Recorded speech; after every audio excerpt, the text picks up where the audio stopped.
গত বছর ৫ই আগস্টের পর থেকে আসলে যতগুলো ব্যাংক আমরা দেখেছি, অনেকগুলো ব্যাংক দেখেছি যেগুলো হচ্ছে তাদের কাস্টমারদেরকে ধরে রাখতে পারে নাই। অনেকে টাকা তুলতে গিয়ে তুলতে পারে নাই। অনেক, অনেক প্রবলেম ফেস করেছে। আমি যতটুকু দেখেছি যে আইএফএসসি কোনো ব্রাঞ্চে কোনো কাস্টমার গিয়ে ফেরত আসছে আমি দেখিনি। সো ওরা আসলে খুব ব্যালেন্সড ভাবে তাদের কাস্টমারদেরকে হ্যান্ডেল করেছে এবং তাদের হচ্ছে কোনো প্রকার হ্যাসেল কাস্টমারদেরকে পোহাতে হয়নি, যারা হচ্ছে ওদের কাস্টমার ছিল। সো সেক্ষেত্রে আমি বলব, এবং এখনো পর্যন্ত ওদের যে মূলধনের যে ব্যাপারটা আছে এটা মোটামুটি ব্যালেন্স পর্যায়ে আছে। তো এত বেশি ঘাবড়ানোর কিছু নাই। আমার মনে হয় এফআইসি খুবই ভালো এবং খুবই কাস্টমারদের জন্য, যারা কাস্টমার আছি এদের জন্য খুবই ভালো একটা ব্যাংক। সো আমরা একটু দেখি যে আমরা এটাকে কেন ব্যালেন্সড ব্যাংক কেন বলছি। এদের কি কি জিনিস ওরা মেনটেন করেছে এই পর্যন্ত একটু আমরা দেখি। আমরা এদের এই আইএফআইসি তে দেখতে পাই হচ্ছে ওদের সবচেয়ে জনপ্রিয় হচ্ছে ৩ টা অ্যাকাউন্ট আছে। আমার অ্যাকাউন্ট আছে, সহজ অ্যাকাউন্ট আছে। যারা ফ্রিল্যান্সার আছে ওদের জন্য একটা আলাদা অ্যাকাউন্টের ব্যবস্থা ওরা করে রেখেছে। সো এই ৩ টা অ্যাকাউন্টই আসলে করা যায় ওদের ইয়াতে। এবং ওরা হচ্ছে সবচেয়ে ভালো হচ্ছে ওদের এটা মাস মাসিক না, এরা হচ্ছে দৈনিক ব্যালেন্সের উপর একটা ইন্টারেস্ট দেয়। আপনার যদি মনে করেন আপনার ১০ তারিখ একদিন আপনার শুধু ১ লাখ টাকা ঢুকছে কোনো একটা জায়গা থেকে, বা কোনো ৫০,০০০ টাকা আসছে কোনো একটা জায়গা থেকে, ওই ৫০,০০০ টাকার উপর বেস করে কিন্তু আপনার একটা ইন্টারেস্ট ওরা অ্যালোকেশন করে দিবে এবং সেটা হচ্ছে আপনার মাস শেষে আপনার অ্যাকাউন্টে জমা হয়ে যাবে। এটা হচ্ছে খুবই ভালো একটা জিনিস। আহ, ওদের বাংলাদেশে সবচেয়ে বেশি হচ্ছে ওদের উপশাখা আছে। প্রত্যেকটা সাবসিডিতে ওদের হচ্ছে উপশাখা পাবেন আপনি। যত ধরনের বাজার, ছোট ছোট বাজার আছে ওখানেও কিন্তু ওদের উপশাখা ওরা করে রেখেছে। সো ওদের প্রচুর পরিমাণ উপশাখা, শাখা তো আছেই, বিভিন্ন বড় বড় সিটিতে শাখা আছে। শাখার এগেইনস্টে হচ্ছে উপশাখা করে রেখেছে এবং উপশাখা থেকে আপনি সব ধরনের ফেসিলিটিস আপনি পেয়ে যেতে পারেন। অ্যাকাউন্ট করা থেকে শুরু করে যত ধরনের ফেসিলিটিস আছে সব ধরনের ফেসিলিটিস আপনি কিন্তু পেয়ে যেতে পারেন।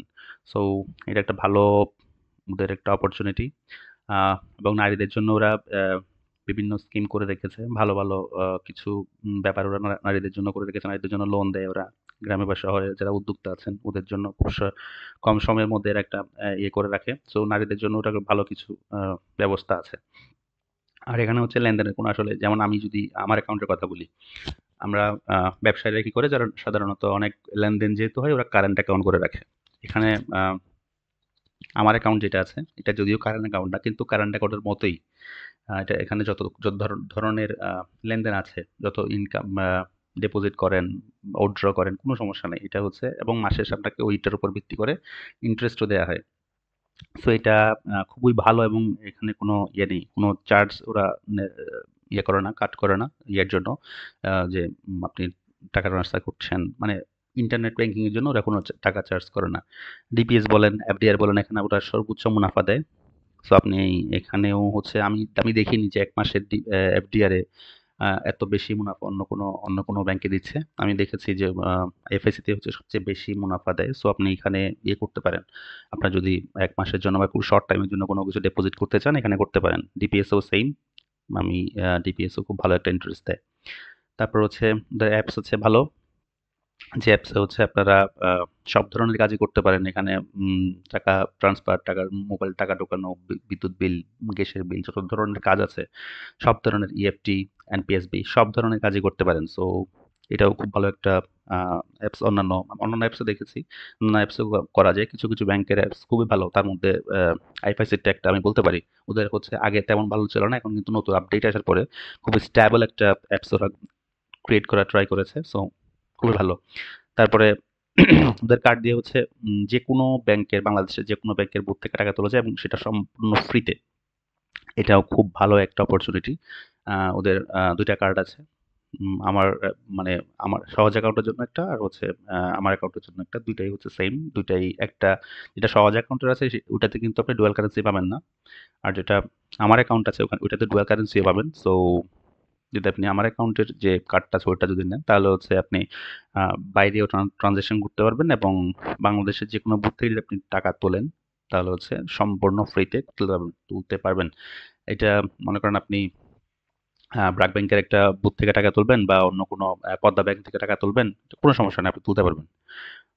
যদি সেটা আ ভিসা ভিসা যে আ বুথগুলো আছে, ভিসা অ্যাসাইন করা যে বুথগুলো আছে সেগুলো হয়ে থাকে তাহলে এখান থেকে আপনি টাকা তুলতে পারবেন।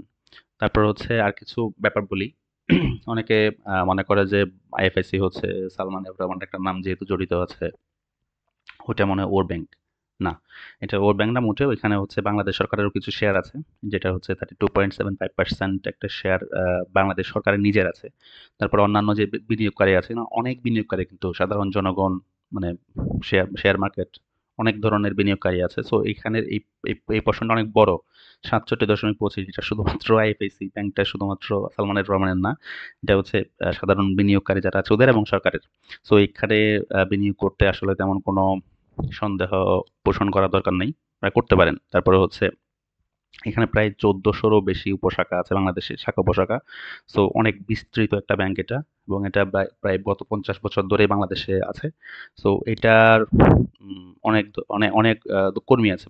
যেহেতু অনেক বেশি উপশাখা, অনেক বেশি কর্মী তাহলে। তো এগুলা সবই খুবই ওয়েল ট্রেইনড। আপনারা চাইলে এখানে আ খুব নির্দ্বিধায় আপনাদের জামানত রাখতে পারেন। তারপরে আমি কিছু ব্যাপার এখানে লক্ষ্য করেছিলাম যে আইএফআইসি ব্যাংকটি আরো একটু ডেভেলপ করতে পারতো।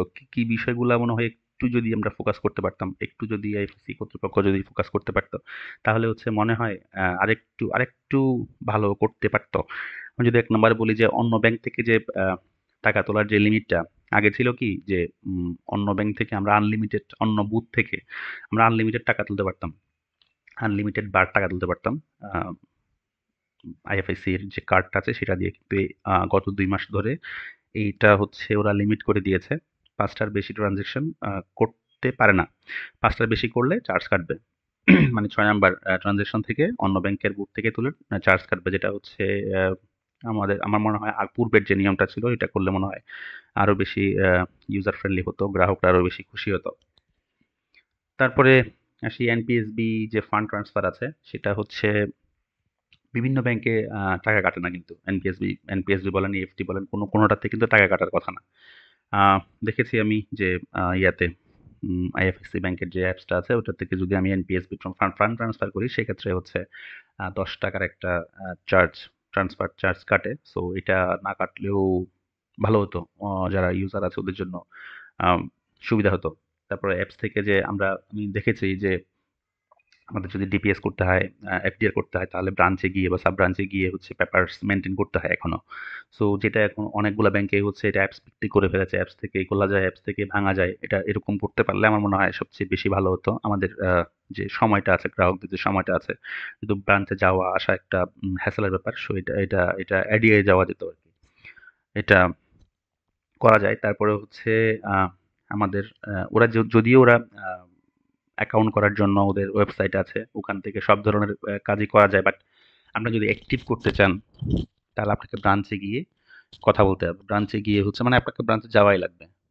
ব্রাঞ্চে গিয়ে হচ্ছে আপনাকে ছবি তুলবে ওরা। হয়তো একটা ফিঙ্গারপ্রিন্ট বা কিছু একটা দিবে। তাহলে হচ্ছে তারপর আপনার অ্যাকাউন্টটা অ্যাক্টিভ হবে। এর আগে হবে না।